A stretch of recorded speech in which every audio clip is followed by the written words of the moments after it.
Hey, welcome back to another Create with J.I.P video. Let me show you some basic tools that you can use to make your own backgrounds in Adobe Photoshop for the iPad Pro.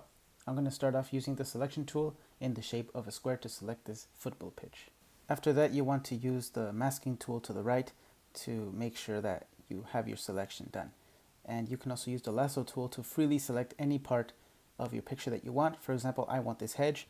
I'm going to use the refine edge tool to get all the little details. Since you can't really see the leaves, I want to make sure I have some detail in there, so I'm going to use some strokes on the refine edge tool.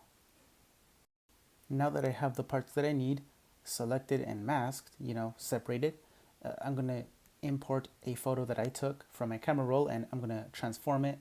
Scale and rotate is the option that I use for this, and make sure it's on the right shape, right size, so I can make it look as natural as possible. After that, I go ahead and go to the properties panel to the right, layer properties panel, and use add clipped adjustment and click on curves, which allows me to edit the color hues to make some colors like green and yellow stand out more.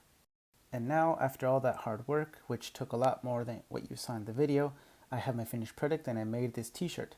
If you'd like to support my channel and like what you see, get one at my merch store, link in the description below. Thanks for watching this video. Until next time, later.